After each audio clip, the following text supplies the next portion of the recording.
Hello out there, Real Country. It is high noon here on Friday. Time for the Marc McMain Show on Real Country WMOQ 92.3 on your FM dial. This is Bob Furr filling in. Don't panic, folks. I know I'm normally here on Tuesdays. It is, in fact, Friday, the last day of the work week.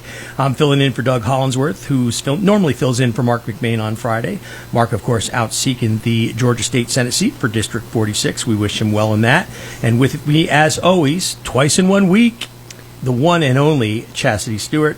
Welcome. So great having you. Twice. That's what I was just telling you before the show. I'm happy to see you. It's been extra time with you. This has been great. More fun than someone should be allowed to have. And I'm really excited today. I know that Doug normally does a travel-oriented show, and I'm going to stay with that, but I'm going to put a little bit of a different spin on it because I am one of less than 2% of Americans who can say that they've been to all 50 states. Yes. For my birthday, when I turned 60, I crossed into North Dakota, and that made my 50th state. And I told you the cool story. If you make so many people make North Dakota their last state, that if you take a picture of yourself in North Dakota and explain how it came to be your 50th state and send a letter with the picture to the state of North Dakota, they send you a Best for Last t-shirt. So I'm a member of the Best for Last club. Save the best for last. But I had a great head start. I had a very cool childhood. From 1963 to 1976, my parents operated something called Wagons West Camp Tour.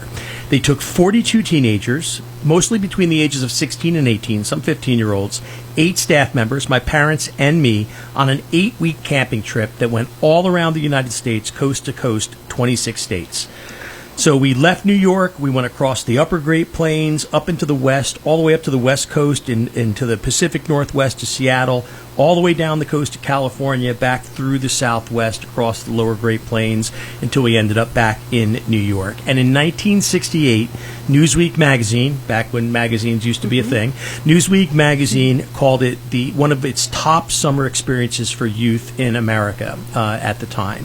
And that's how I spent the first 12 summers of my life. That would be so fun. Yeah, I mean, what a great childhood. It was really unbelievable. Yes. I mean, Little League's great, but that was hard to beat. Absolutely. And so what I want to do to use today's show is I want to tell people about that tour because it itself is interesting how the business came to be. But I want to put some things in context because there's an interesting perspective to look at America then and now and what it was like to do something between then and now. And then later in the show, we're going to have 2 former staff members, both who were on the tour for multiple years. These two, Chastity, if there was a Mount Rushmore of Wagons West staff members, they'd be on it. They would be. Pete Hengsberg was on the early years of the tour, and then a woman named Gail Orsborn was on the later years of the tour. And so we're going to get that in there and talk about it. So let me start with how it started. So my parents were newlywed school teachers, and they were teaching American history and geography to 5th graders. And they basically kept thinking and talking about how they wanted to see what they were teaching about. So here's my first point of context. The first tour was in 1963. The last was in 1976. During that time, the average home, its television, had 3 to 4 channels. Oh, wow. There's no internet. There's no Discovery Channel. If you want to see the Grand Canyon, you're either looking at a picture in a book or you're going to the Grand Canyon, right? So if you wanted to see America, that's the only way to see America was to go see it. Now, they're talking in the teacher's room. They're newlywed school teachers, right? They can't afford a trip like this. And then one of their colleagues listening to them said, well, what if you were to camp? And so they bought a tent. My grandfather, my mother's father, built a kitchen into the back of their station wagon. And in 1962, my parents set out from upstate New York with the Seattle World's Fair as their target, and they went on a trip around the United States. That's so cool. It was, right? So as they're going, my parents, for them, education was a calling. I think between the two of them, 72 years in the public school system. My dad a principal, my mom a kindergarten teacher. And along the trip, the kids that they taught were never far from their mind. And my mom remembers specifically driving up Mount Evans in Colorado, which is the highest paved road in the United States. And they went through the timberline, which is, where trees don't grow anymore because of the thin altitude. And my mom had been teaching about the timberline, and she just said to my dad, wouldn't it be great if the kids could actually see this and see what it was like? So now they get back. They're newlywed school teachers, and the trip of the newlywed school troopers in my town, little town of 900 people, that was big news. And here's another context. It wasn't easy to see America. So up until 1978, airfare was not affordable to the average person. In 1978, they passed the Airline Deregulation Act. Before that, all airline fares and routes were entirely controlled by the government. And when they passed that act in 1978, it created intense competition. But before then, the average person was not getting on a plane. RVs weren't affordable. So it wasn't easy to go do what my parents did and see the country. And so they started getting invited to speak at organizations like the Lions Club and, the Kiwanis and things like that. And afterwards, people kept coming up and said, oh my gosh, I would love it if my kids could get to do this, if my kids could get to have this experience. And so that's how things kind of got started for them and how they got going on this. You're listening to the Marc McMain Show. Bob Furr here, filling in for Doug Hollinsworth, who normally fills in for Mark on Fridays here on Real Country 92.3. And I'm talking about Wagons West, the summer camping tour that my parents ran, that Newsweek magazine once called the top summer program for youth in America. So in 1963, my parents get the idea, let's give this a try. And so they got some people together, and my parents, 2 staff members, and 7 campers in a rented van and my parents' station wagon headed out on this 8-week trip across the country. And it was a hit. 1964, year I was born, changed everything. They put out a simple brochure, took a small ad in a New York City newspaper. They got a conference room in a New York City hotel, and they signed up 17 campers. And so 17 campers took off on this second trip. But here's the thing. My mom was not with them. My mom had to stand there and watch Wagons West and my dad pull out for the next 8 weeks while she was 8 months pregnant with me. Oh. And so my father didn't see me until weeks after I was born when he got back from that trip that year. Oh, so special. And this is the year that Newsweek noticed, and the trip really took off. So eventually the trip grew to be 42 campers, 8 staff, my mom, my dad, and me. Now let me give you another context, okay? So this trip was 8 weeks long. You went through 26 states. Your cost of going on the trip covered everything: your camping equipment, your transportation, your lodging, like in cities like Las Vegas, San Francisco. We would stay in actually hotels and such like that. It included attractions, Disneyland, Universal Studios out in California, national and state parks, monuments, movie nights, all your meals. Everything was included except your spending money. So what do you think it cost to send your kid on this 8-week camping trip, all inclusive, around the United States through 26 states? So, and especially like the 60s and 70s when cost of living was a little more affordable, I would say a couple $100. Yeah, it was a little more than that, but it started out about $700. Jeez. But at its highest, it was $1,500, and it was considered, that was not cheap back then. You're No, right, not but at I all. mean, think about that today. What you got for $1,500? Incredible. That's like Yes. 4 hotel stays. Like an tonight. all-inclusive. Exactly. Yes. Exactly. And seeing the world, Yep. that's even better. So let's talk about the trip itself. So the fleet, we had, toward the end, I'll just give you the last trip. We had 3 15-passenger vans. Then there were 2 of the older vans from the trip that were really cool. One was converted completely into a kitchen. It had a big refrigerator in the back, and they kept that cold with dry ice on a tray on the top. Wow. 2 big pizza ovens of propane, and then they had this giant gas grill that they could pull out and set up on the ground and run on propane. And then the other van was a luggage van. They just loaded it with luggage and all the kids' stuff. Then we had a station wagon and a camper. The people, they stayed in 6-person tents, so you'd have boys and girls obviously separated, and each would have a staff member staying in those tents. And we would either stay in private campgrounds or national parks, or like I said, in some places like cities, we'd stay in a hotel. In Las Vegas, we actually stayed in an old Spanish Catholic mission that had been converted into a church. That was kind of cool. Yeah. You slept on an air mattress, no pillows, because pillows took up too much room. You got 1 suitcase to bring on the whole trip for 8 weeks. You had a sleeping bag, something called a ditty bag, which is where you kept like your toothbrush, your shampoo, like all the things you needed to care for yourself. And then you could be allowed to have like a backpack or something like that. But that was it.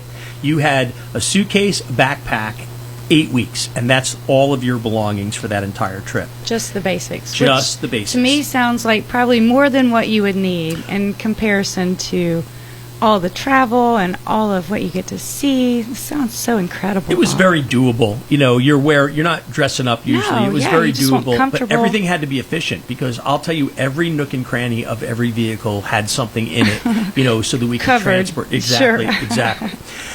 So we would leave our hometown, which was in upstate New York in the lower Hudson Valley, and we would travel across the Great Plains. Now, when we left our hometown, it was a big deal. Like, it's a little hometown. This is the only thing happening like this in the country. So the whole town came out, and you have all these families that are there to see their campers off, and it was a big deal us leaving. Here's another point of context for you. So you're a parent, you're putting your 15 to 8-year-old teenager in a van and seeing them drive off for 8 weeks.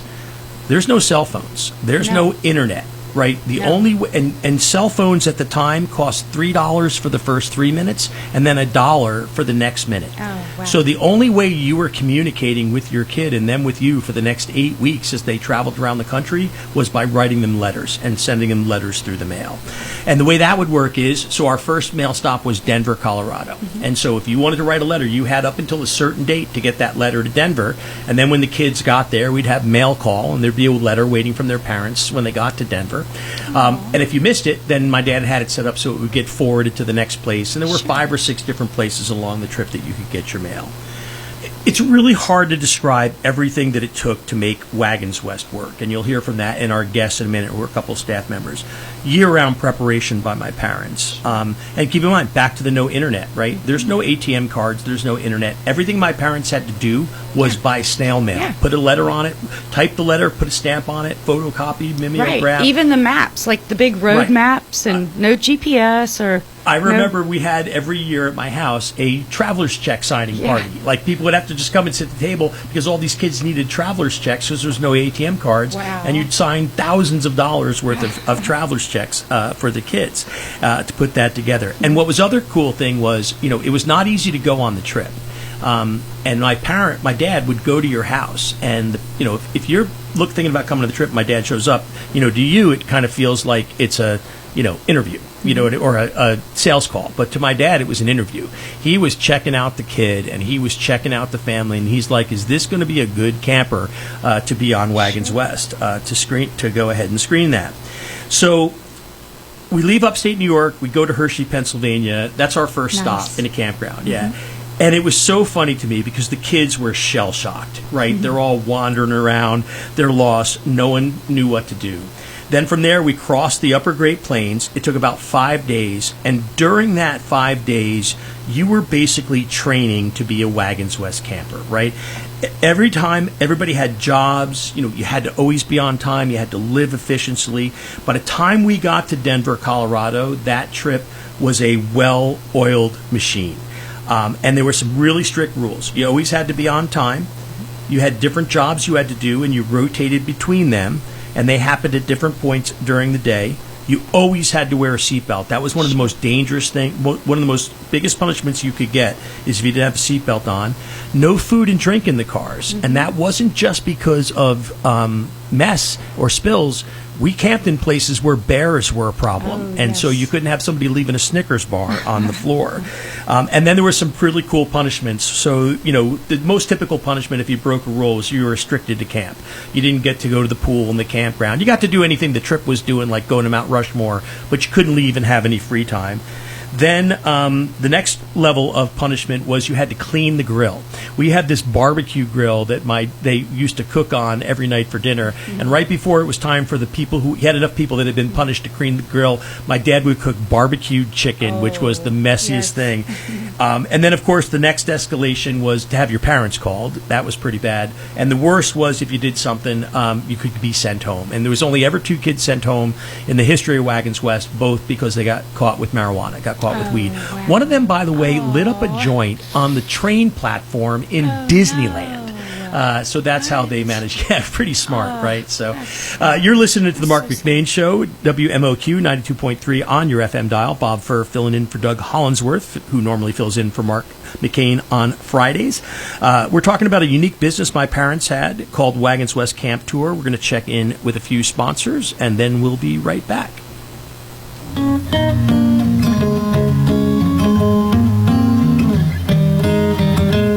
I chuckled at a cartoon that showed a news conference by a United States Senator who announced that he was divorcing his family so he could spend more time with politics.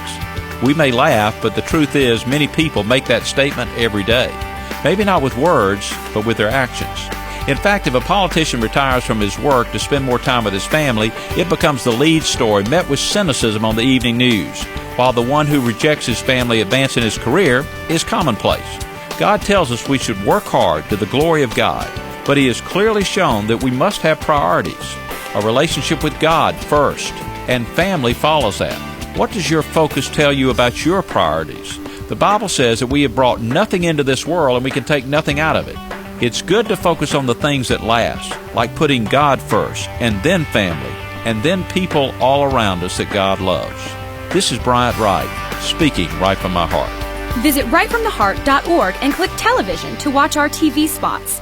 I'm Marc McMain, Republican for State Senate, and I approve this message. Hi, this is former Congressman Jody Heiss. I know what it's like to stand up to the radical left, and I trust Marc McMain to do the same thing in the state Senate. I've watched Marc lead when he served as GOP chairman. He didn't just sit on the sidelines. He helped Republicans, including President Trump, win Georgia. So join me in keeping the main thing the McMain thing. Vote for Marc McMain on May 19th. Paid for by Mark for Georgia Incorporated. I'm Ward Black, Republican for State House, and I approve this message. I'm Congressman Andrew Clyde, and I'm proud to endorse Ward Black for State House. Ward is a proven conservative who will fight and win for our conservative values. Whether it's standing up to woke ideology, lowering taxes, or stopping big government overreach, Ward will get the job done. In the race for House District 120, Ward Black has my complete endorsement and my vote. Join me in voting for Ward Black in the Republican primary on May 19th. Paid for by Ward Black, Inc. Employee pricing has arrived at Aikens Ford & Winder with up to $14,000 off MSRP on select 2026 Ford F-250 Lariat diesel pickups through May 31st. Hi, this is Brad Aikens, and we have over 100 of these in stock. Stock number 72754, MSRP $87,860. Discount includes $1,000 dealer assistance with approved financing through Ford Credit and another $1,000 trade assistance with your 2010 or newer trade. Discount does not include $7.99 doc fee and $84 electronic filing fee. Dealer retains factory rebates plus government fees. See dealer for details. Visit us today at AikensFord.com. Welcome back, Real Country. You're listening to the Marc McMain Show. Bob Furr filling in for Doug Hollinsworth, who normally fills in on Fridays for Mark. And we are talking about what it was like to see America in the 1960s and 70s on something called Wagons West Camp Tour. So before we bring in our guest, Chastity, let me just run through. I mentioned everybody had a job. Let me give you a typical day in the life of a Wagons West camp. Yes, I was actually going to ask, Okay. what are some of the duties? So some places we would stay 2 to 3 nights, like the Grand Tetons, Yellowstone, that kind of thing. But mostly we only spent one night. We were gone the next day.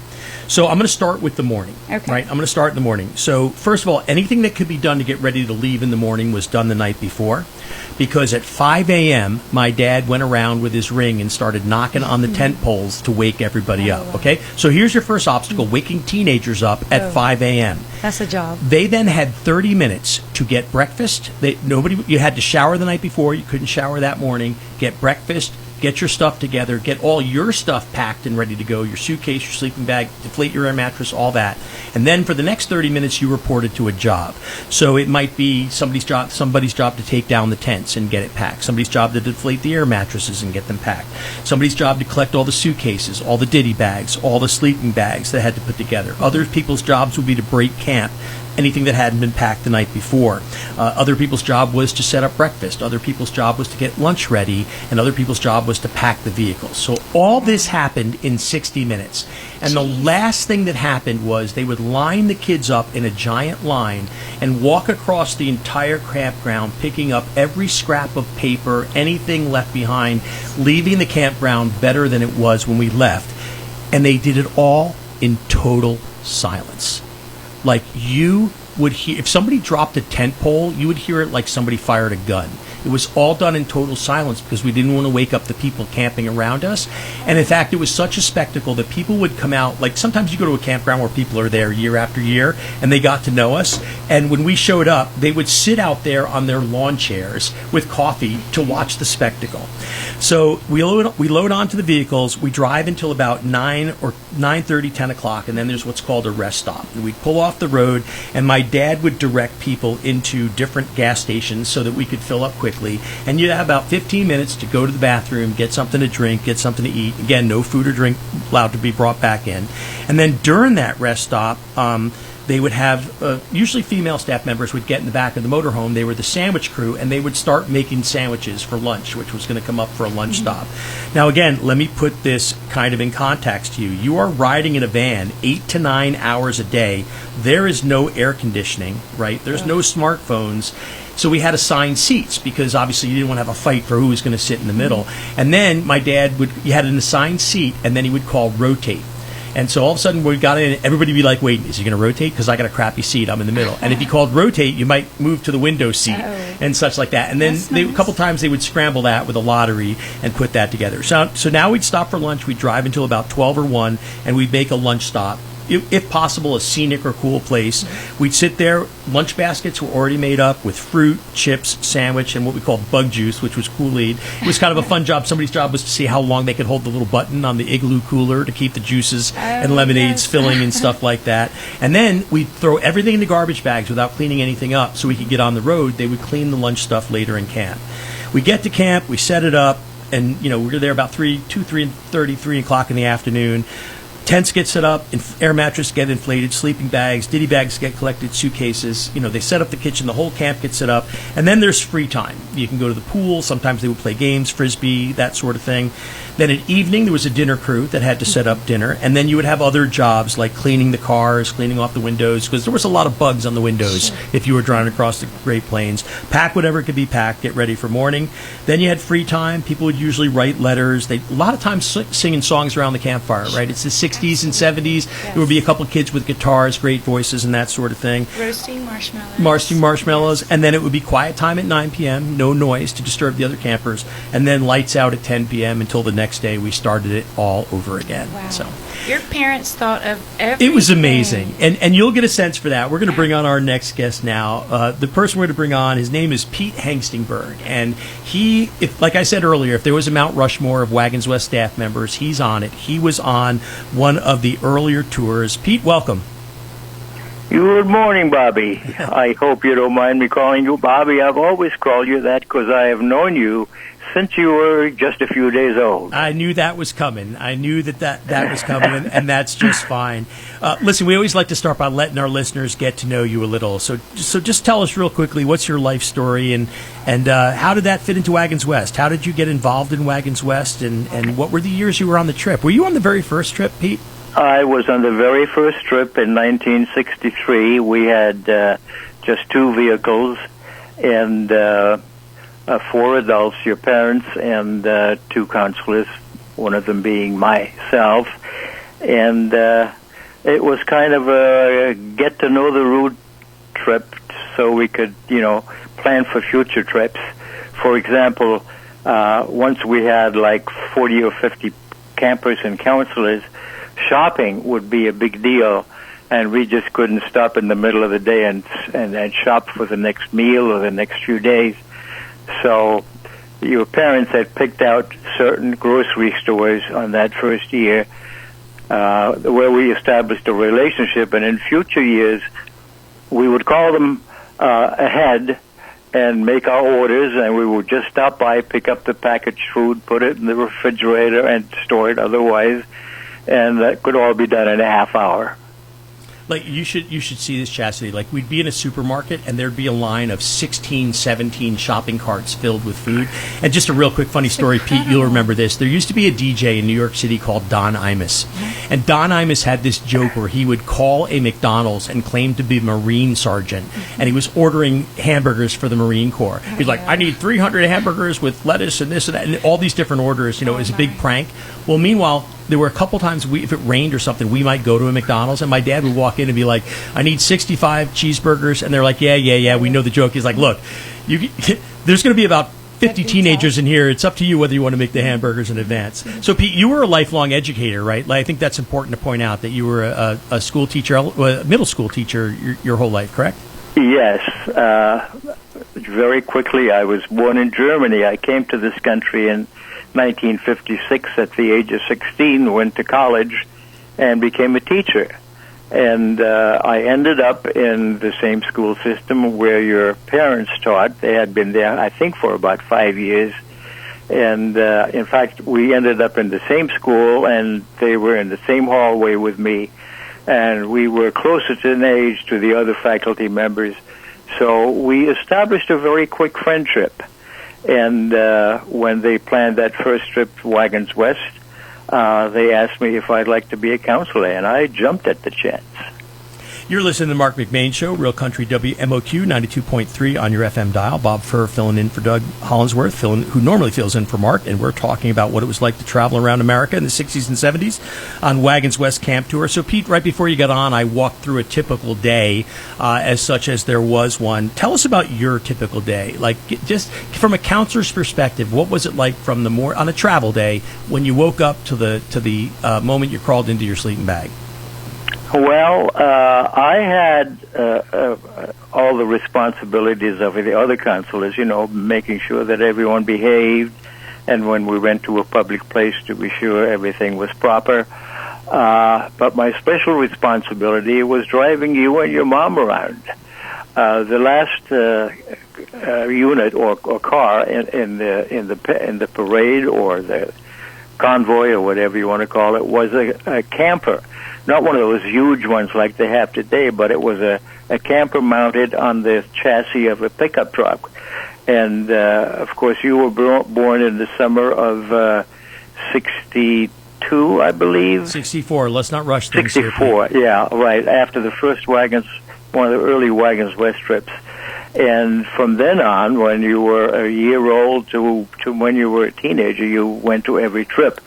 And in the back of the camper were your mom and you and a nurse that always was part of the staff on every trip. And so that was my responsibility, to get you from place to place safely. And it was a special responsibility for me, and I enjoyed it. And otherwise, my duties were much as the other counselors. All right. So speaking of which, Pete was witness to one of the most infamous moments in Wagons West history. So in the Godfather movie, there's a scene where they say, "Take the gun and leave the cannolis." Yes. Pete, tell us the story of "Take the salad and leave the baby." Oh my God! We were camping in Yosemite. And camping experience was in the national parks was very different from what it is today. You could drive your caravan right into the park, set up camp, whereas today I think you have to park outside the park and then take a trolley to see all the sights. But we could take our caravan through every national park and see whatever we wanted to see. So we were in Yosemite, and most of the kids and counselors, including your parents, had gone swimming in a nearby creek. And there were about 4 of us left behind, and we were involved in making the salad for that evening's meal, cutting up vegetables and putting them in a big bowl. And then we heard someone in an adjacent campsite yelling, "Hey, there's a bear!" And we looked in that direction, and there's a huge grizzly bear lumbering in our direction. And we scrambled to safety. One of our counselors, Dick Hunt, grabbed the salad and found himself moments later on the top of the station wagon. I don't know how he got up there. Wasn't very athletic, but he was panicked. And the rest of us started running towards the vans. And you were there in a playpen. And everybody forget about you. I'm like 1 or 2 years old, Chastity. Yeah, you're about that age, and they will leave you behind with a bear approaching.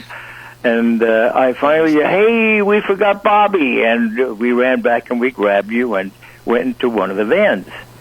But the salad apparently was more important to Dick Hunt than you were. I mean, it was a good salad, to be fair. The food on Wagons West was really exceptional. Well, but what's funny is Mr. Peters talking about the whole adventure and how his most important and prized job was taking care of you and helping with your mom. But then when everybody sees the bear, they just forget about He did kind of hang it on Dick Hunt there a little bit, didn't he? That's a good point. Hey, you're listening to the Mark McMain Show, Real Country WMOQ 92.3 on your FM dial. Bob Furr filling in for Doug Hollinsworth, filling in for Mark McMain on Friday today. We're talking about what it was like to travel around America in the 1960s and 70s on Wagons West Camp Tour. We're going to take a commercial break, and when we come back, we'll get back to Peter and some great stories about Wagons West.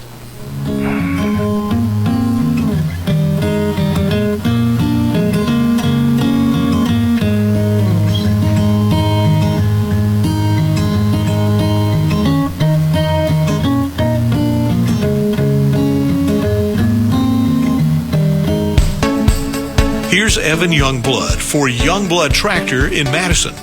Exmark zero-turn mowers are now at Youngblood Tractor in Madison. Youngblood Tractor is proud to be your local full-service Exmark dealer. Find the beautiful, professional, quality cut you've been looking for your yard with an Exmark zero-turn mower. From commercial to residential, Youngblood Tractor has an Exmark mower for you with big discounts for cash and 0% for 84 months financing with approved credit. Youngblood Tractor also carries the innovative Spartan zero-turn mowers. These mowers are built tough and loaded with features to make your next job a breeze. Our factory-trained service department is ready to help. We work on all make and model mowers. Don't forget, Youngblood Tractor has one of the biggest trailer inventories in the state, with a huge selection of gooseneck, dump, equipment, enclosed, and utility trailers. Give us a call at 706-342-2242 or stop by and see us at 1600 Athens Highway in Madison, or visit us online at www.youngbloodtractor.com. Serving Watkinsville and the surrounding area since 2002, it's Outdoor Specialty, featuring a wide variety of plants, trees, shrubs, ground cover, and more. Plus, you'll find a full line of irrigation supplies like sprinkler heads, pipe replacement parts, and more. Add some beauty to your home with a huge selection of pottery, landscape stones, mulch, and more. Step into the garden center and see their great selection of bird feeders, bird houses, Cole's bird seed, and so much more. Don't forget to pick up some of Elsie's apple-flavored deer corn. Stop in and say hello to Elsie, Diane, and the rest of the friendly staff at Outdoor Specialty, 1460 Greensboro Highway in Watkinsville. Open Monday through Saturday. Phone 706-769-8737. That's 706-769-8737. That's OutdoorSpecialtyNursery.com. I'm Brett Malden, Republican for State House. My wife Candace and I are blessed to raise 3 kids right here in our community, and I believe my role as a father is to protect, and that includes protecting our conservative values. In the State House, that's exactly what I'll do. Whether it's crushing the woke agenda, cracking down on sanctuary cities, securing our elections, or defending our rights from government overreach, I'll stand up for your family and for mine. I'm Brett Malden, and I approve this message because our way of life is worth protecting. Paid for by Brett Malden for Georgia Inc. Hey, this is attorney Bart Bitton with Bitton & Bitton. I live and work right here in Monroe, Georgia, and I am proud to serve this area. If you've been hurt in a car accident, you don't need some out-of-town lawyer that treats you like a number. You deserve a local lawyer you can trust, someone who lives here, works here, and takes care of people. So remember this, if you're ever in a car accident, be smart, call Bart. Bitton & Bitton, local lawyers you can trust.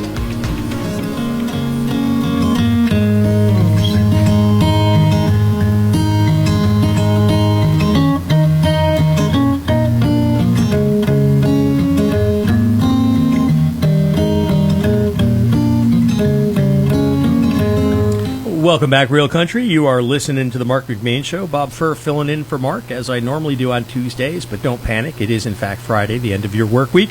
I'm filling in for Doug Hollinsworth today, and we're talking about what it was like to travel around America in the 1960s and 70s on Wagons West Camp Tour with Pete Hengsteberg, who was on the very first tour and was a staff member and really just a big part of that experience. So let's put it back to you, Pete. What were your experiences? If you think about, just if you were to ask somebody, hey, what was it like to be on Wagons West? What are some of your best memories?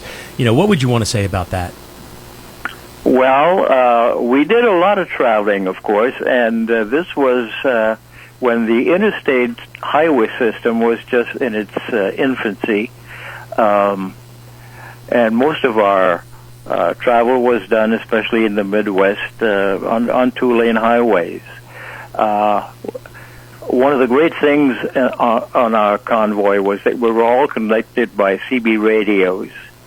And to make a transmission, we had to identify ourselves. So when your dad wanted to contact me, he was in Unit 1, Car 1, and I was in Unit 7, the camper, car number 7 in the convoy. And he would go on the air and say, this is KOD 4892, Wagons West Camp Tour. This is Unit 1 to Unit 7. And they would contact me, and we would have a conversation. And everyone in our collection of cars could listen in. They all had the radio. And everyone outside could also listen in if they were on the same frequency. And I remember, for example, when we were in Indianapolis on one of the early trips, Bob got on the radio and he said, all units, I know that Interstate 70 has been completed to Indianapolis. I don't know how to get on it, though. I'll pull into the next gas station and wait on the shoulder with flashers on, and I'll go in and get directions over and out. And almost immediately we heard, hello, Wagons West Camp Tour. I just heard a transmission. I'm right behind you in that red Chevy Impala. If you let me pass, I'll lead you to the ramp you're looking for. And that's exactly what happened. After we got on I-70, Bob radioed back and said, thank you, Red Impala, we appreciate it.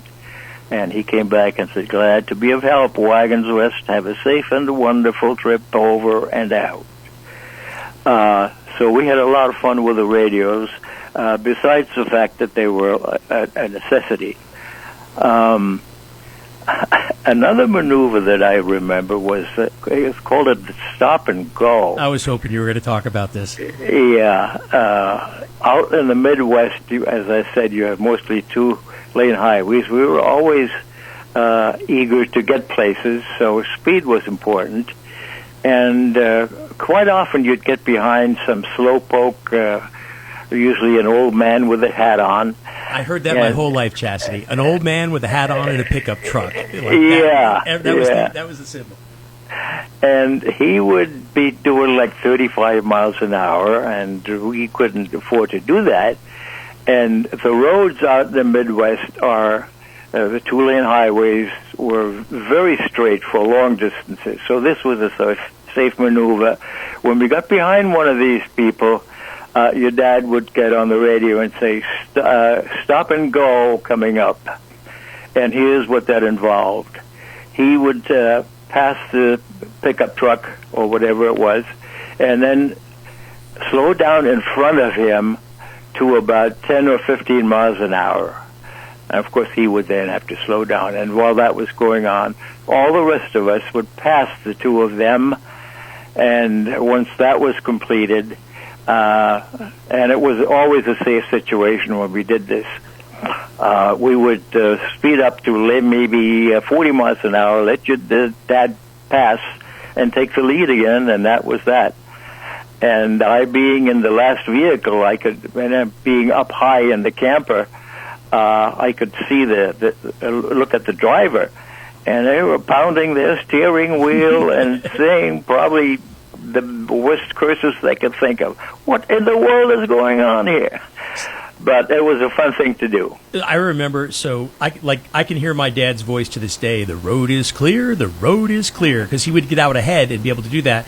Now, Pete, I remember it a little bit differently. Maybe it evolved in later years. I don't always remember it being on a straightaway. Sometimes there might be around blind turns and stuff, but because we had the CBs, my dad could get out ahead, and like you said, he would slow that car down. I think they did this later when we had larger caravans, but the second car would slow the car down. My father would go ahead, and then he would be like, the road is clear, and then everybody would go by. But it was quite a sight to see. And by the way, the trolley, Maddie, is named Unit 1 in honor of my dad's van. So that's special. You're listening to Mark McMain Show, Real Country WMOQ 92.3 on your FM dial. Bob Furr filling in for Doug Hollinsworth, filling in for Mark McMain on this Friday. We're talking with Pete Hengsenberg, a former staff member on Wagons West Camp Tour, about what it was like to travel around America in the 60s and 70s. Pete, last question. question. You were an educator your whole life. You got to see these teenagers going through this experience. What do you think? How did you see Wagons West impact these teenagers on this trip? Well, they were in awe so much of the time.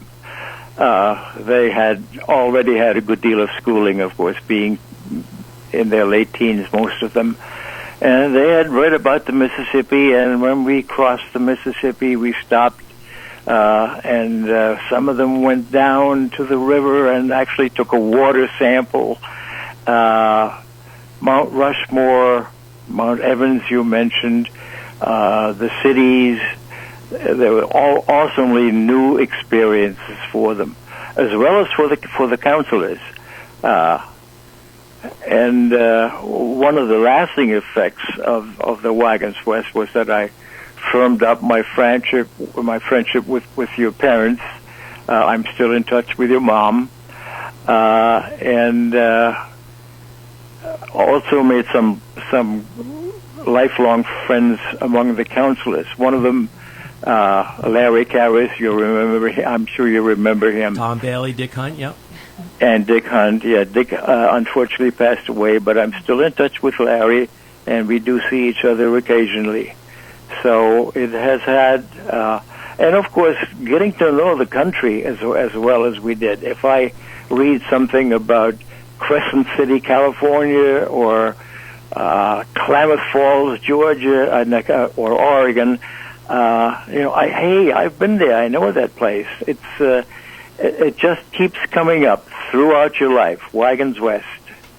Well, that's a great way to wrap it up. So I want to thank you so much. I'm going to say it here. I want to thank you so much for being on the air with us, Uncle Peter, because whereas I was Bobby to Pete, he was Uncle Peter to me growing up. So, Pete, thanks so much for being with us. Yes. It was my pleasure indeed. Good to hear your voice. All right, yours as well. Take care. Bye-bye. All right, so now we're going to fast forward through the years, and we're going to bring on Gail Orsborn. So, Gail, Gail, you can correct me when you come on here, but I'm pretty sure that you were on the last year of the trip, but you were in later years, also with Pete. I think, Gail, do you not hold... So, well, first of all, let me introduce Gail. Gail, you there? Yep. Hey, can you hear me? Yes. How are you, Gail? Great to hear you. So, Gail, let's jump right in here. So, am I right that you hold the record for the most trips by a staff member on Wagons West? I don't know. I think 72 was my first, and it went through 76, and that was the last year that Wagons West was on the road. So 5 years, I think that might be a record. I'll have to check that with my mom. Oh, is it? Well... So she was on the very last trip. So, Gail, tell us a little bit about yourself. Tell us about your life story and how Wagons West came into your life. Well, I'm so boring. I don't want anybody to want to know about me. But I found out about Wagons West. I'm from Arkansas originally, and I went to school there, graduated. And I happened to be with a friend one day when she introduced me to one of her friends. And the friend that she introduced me to, and I believe her name was Christy, I'm not certain, was in a panic mode because she had just found out that her counselor had messed her hours up and her credits up, and she was going to have to go to summer school to graduate that year. But the problem for her was that she had already committed herself to a job that summer that she was now going to have to call them up and tell them that she couldn't do it. The name of that organization was Wagons West. And she needed to find somebody to replace herself, and she was trying to find out somebody who could do it. So there was this girl that I didn't know, and she was asking if I could do it. And I said, well, I'm not doing anything this summer, so... And she told me all about it, that it was in New York, and I'd never hardly been out of Arkansas, maybe one or two states. And so it was flying to New York, and somebody would pick me up, which turned out actually to be Carol's brother and Ralph, sister-in-law, and they picked me up. Ralph, right? Yeah, Ralph and Donna. And then the next day they drove me up to this metropolis called Stone Ridge, New York. But population 900. Yeah, wahoo!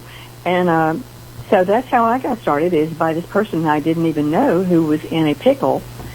And I thought, what a great opportunity for me to see the United States, because I didn't have any money. So I've learned something And, today, Chastity. I don't think I was aware that one of the most legendary staff members in Wagons West history, like I'm saying, her face would be on Mount Rushmore, totally by chance ended up on that first trip, and then spent the next 5 years on the trip. So that's incredible. Yeah. All right, we're going to take a commercial break. You're listening. Go ahead. I didn't realize that I was the oldest one, had been on there for 5 years longer, than most people. I just thought everybody, was like wanted to last. I would have probably been on there 6 or 7 years, but then in 1976, you guys stopped. So yeah. All right, we're going to come back to Gail in just a second. You're listening to the Marc McMain Show on Real Country Q92.3 FM. Bob Furr filling in for Mark today on a Friday, talking about what it was like to travel the country in the 60s and 70s. We'll be right back after a few commercial breaks.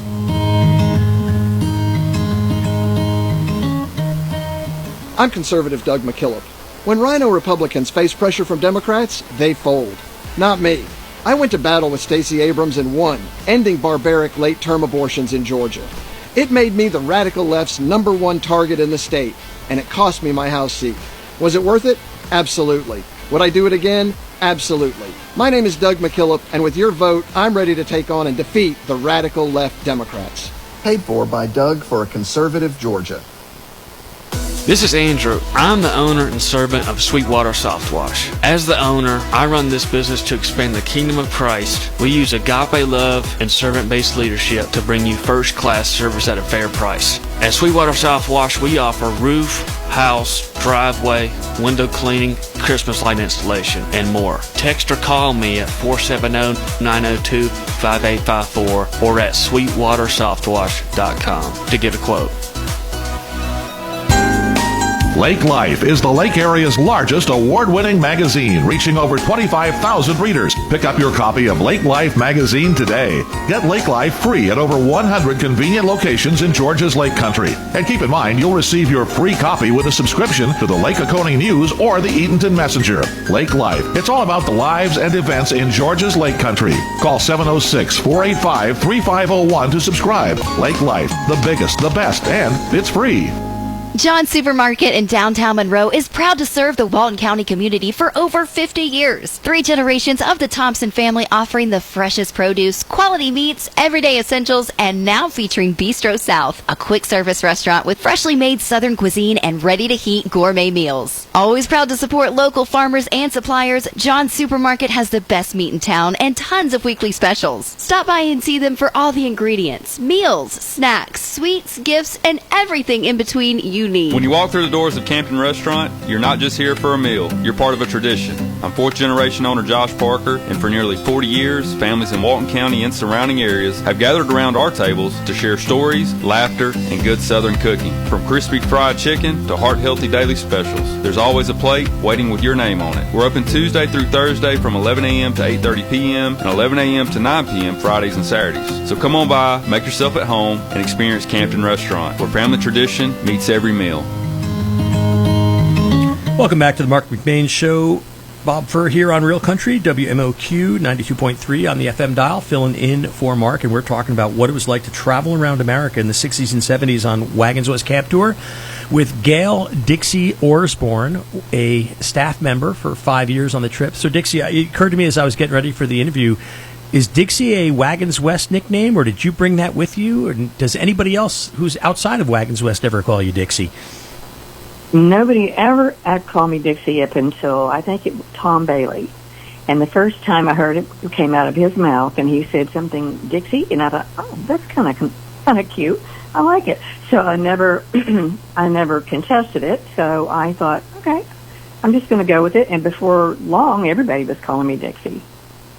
Dixie, when she's like, she points out she's not very interesting. She may have been one of the most interesting people on the trip. She has a beautiful singing voice. She sang around the campfire at night. I mean, Dixie was a star for sure. So, hey, Dixie, before we were talking about jobs and stuff like that in Wagons West, and Pete brought up shopping, and I remember you being very involved in, all manners of feeding the kids. Tell us some of your memories about the meals and the shopping and all the things that went into feeding these kids for 8 weeks.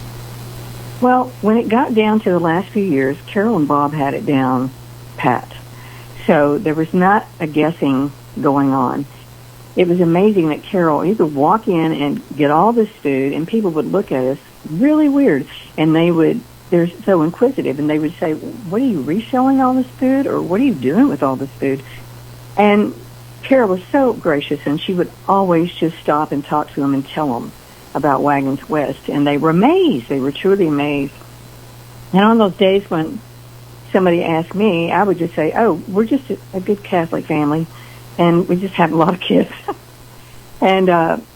But it was just a lot of fun to always be with Carol, and she and I did go grocery shopping a lot. She knew exactly when she went in what she wanted to pick up. There was no extra food left over, and nobody went hungry. And like you said before, the food was, everybody got 3 square meals. Nobody went hungry, and nobody complained about what they ate, because it was always good dining, my thought, especially those days when we stayed in a spot 2 or 3 days, because we had more time to spend on the food prep. I mean, it was, there was another trip at the time, Chastity, called Trails West, and it was kind of a running joke that every meal they served on Trails West could be eaten with a spoon. And so sometimes we'd camp next to them in the group camping lots. And so here's an interesting thing. When we were on Wagons West, we would often have steak. And we would have steak because it was flank steak, because the butchers and stores had not yet discovered that flank steak was a good steak. And so you could buy flank steak. They considered it like a throwaway meat.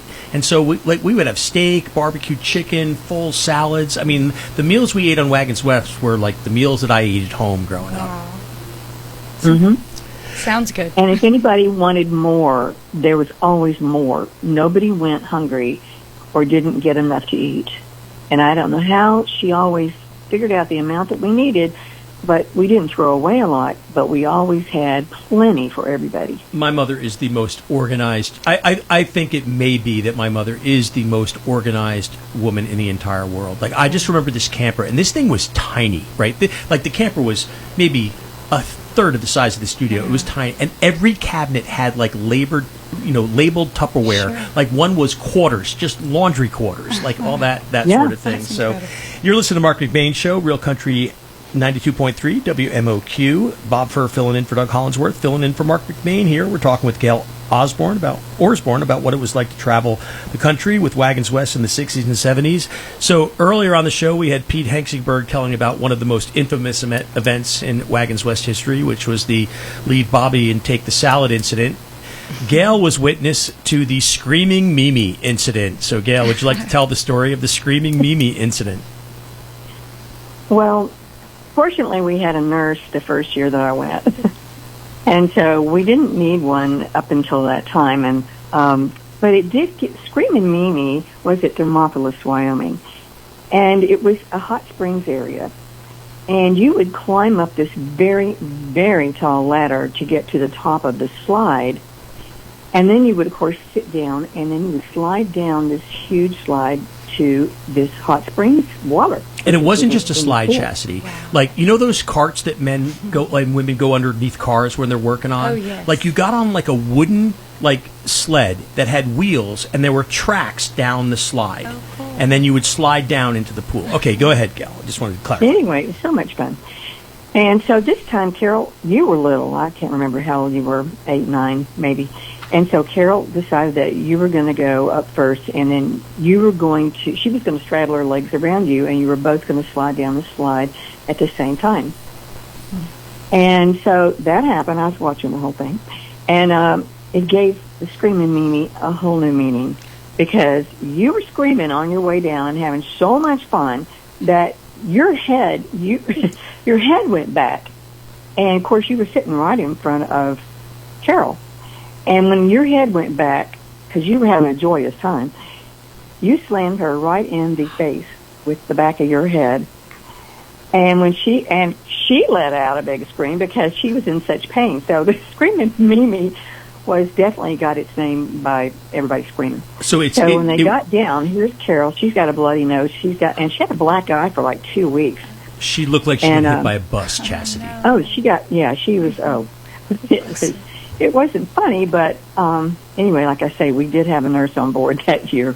So I'm going to tell think you, that was- it was actually worse than Gail explains it, because the thing with Screamin' Mimi was there was a red line at the far end of the pool, and if you could get your sled to skip across the top of the water and get past that red line, you got a free ride. Okay. And the trick was that you had two people on the sled. The two people leaned forward coming down the slide. And the minute you hit the water, you were supposed to sit up and throw your heads back to lift the head of the sled. I assumed that after all those years of kids going down Screaming Mimi that my mom was aware of that. So it's not like I was just having a good time. I full forced from a crouch put the back of my head into my mom's nose, and we have pictures. She looks like she got hit by an absolute bus. So Gail, one of the things I wanted to ask you about is, so the trip would go around the country, and there was a kind of a big moment that I always say. When we went to Durango, Colorado in the later years, we took this train trip. And that was after we'd gone to Vegas, Bryce, Zion, the Grand Canyon, and we still had some stuff left to do. We went to like Six Flags, the original Six Flags in Texas, and Operaland and some other places. But you kind of knew at Durango, hey, this is ending. Like, we're heading home. Like, we're driving across the country. Talk to us a little bit about the relationships that you saw formed, and how I've always said that Wagons West started out as a bunch of clueless kids, became a precision military unit, and ended up a well-oiled family. Tell us a little bit about what you saw in terms of relationships on the trip. Well, like you said before, the first 5 days or a week, it was just getting organized, and the kids were trying to find out who they were, trying to find out who the other kids were. The one thing about Bob and Carol is that they didn't let any cliques form as far as, we're going to rotate so that everybody gets to sit by somebody new and different, so we don't form these little groups and nobody's ostracized. That's one thing I really liked about that trip. Everybody stayed in the same tent the whole entire thing, but because of the rotation and everybody's working with different people every day doing different jobs, you just didn't get to form a little group. And I think that helped a lot. So all the kids got to know each other. And by the time, and there was a lot of growing up to do. I mean, I know by the time that parent or parents sent their kid off at the beginning and got their kid back in 2 months, they saw a huge change because it was a lot of growing up to do. And even though they were teenagers, we had to work as a unit, as a team, as a family. And because of that, I think there's a lot of growing. And a lot of relationships formed, I'm sure. They were very kind of self-centered. They're little kids. I mean, they're just young teenagers.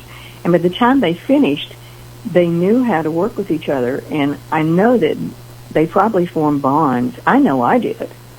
There were a couple of people that I went to see after I finished Wagons West. Ann Multi was one of them. She came to visit me, and then I went to visit her, and, she was in the ski patrol, and she gave me my first ski lessons.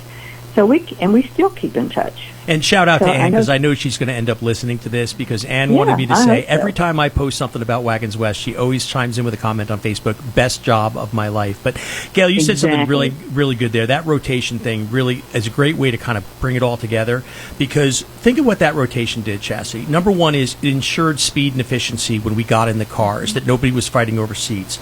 Number two, it was fair. Everybody got a chance to sit in different places in the van. And then number three, I'd forgotten all about this, just like Gail said, it prevented them from forming cliques or getting into different groups along those lines. Now, as far as relationships, though, Gail, no PDA, right? No public displays of affection. That was a very strict rule. No. So, Gail, we got about a minute and a half left here. What is your, just give us your last thoughts on Wagons West and just kind of sum up how the experience impacted your life and what you think of it. Well, it is still impacting my life. As you know, I'm from Arkansas, and now I'm from California.